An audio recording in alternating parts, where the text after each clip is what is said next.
Mga boss, dahil sa patuloy na pag-iingay at pangangalampag nating mga manggagawa, ay naglabas na ng wage order ang mga regional wage boards at nagtaas na ng sahod sa 9 na rehiyon dito sa bansa. Kasama sa mga rehiyon na nagtaas na ng sahod ay yung Region 2, 3, 4A o Calabarzon, 5, 7, BARM, at NCR.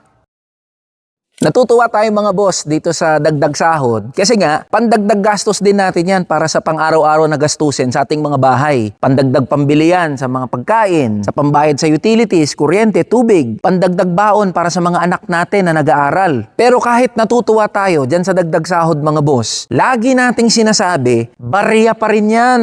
Ang gusto natin, mawala na yung mga regional wage boards at mawala na yung sinasabi natin na provincial rate at maipantay ang minimum wage, Luzon, Visayas, at Mindanao. Isipin nito mga boss maglalabas ng wage order yung mga regional wage boards. Nasa 20 hanggang 50 pesos ang idadagdag sa sahod ng mga manggagawa sa probinsya. Pero sa halip na ibigay ng buo yung dagdag sahod, ang gagawin pa, bibiyakin na hatiin sa dalawa. Meron pang first tranche at meron pang second tranche. Kaya sa halip na makuha ng buo yung dagdag sahod ng mga manggagawa, mag-aantay pa sila next year para doon sa ikalawang tranche ng dagdag sahod. Ito yung binabanggit natin mga boss kung bakit walang kwenta, walang silbi yung mga regional wage boards. Barya na nga yung ibibigay sa mga manggagawa, hahatiin pa sa dalawa. Bakit? Kapag tumaas ba yung presyo ng mga bilihin, installment din, by tranche din? Hindi naman, di ba? Pag tumaas ang presyo ng mga bilihin at pangangailangan ng mga manggagawa, isahang bagsak. Pero yung sahod ng mga manggagawa, parang installment. Kita nyo yung kalokohan, yung mga regional wage boards. Kaya uulitin natin mga boss, kahit na okay ang pagtataas ng sahod ng mga manggagawa sa probinsya, ang gusto natin, mabuwag na yung walang kwentang provincial rate at maipasa na yung House Bill number 94 at House Bill number 5678 at itakda ang sahod ng mga manggagawa hindi sa kung saan sila nakatira, kundi batay sa industriya na kanilang kinabibilangan. Kaya laban lang tayo, mga boss!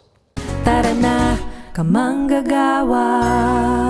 Ayan mga boss, kasama ko si Boss Rufo, isa sa mga magigiting natin na mga manggagawa dito sa House of Representatives. Boss Rufo, simple lang tanong ko. Tingin mo kasya na yung 20 pesos na dagdag sahod? Sir, para sa akin, parang hindi kasya yun Kasi po yung gawa dito sa Maynila at saka probinsya, para halos parehas lang. Parehas lang. Opo. So, pabor ka na mabuwag yung provincial rate? Yes, sir. Thank you, boss. Ayan, kasama ko naman si Boss Edwin. Galing ka ng Bicol, Boss Edwin, no? Opo. Bakit ka pumunta dito sa Manila, boss? Gusto kong mataas ang sweldong makukuha dito sa Maynila kan sa probinsya.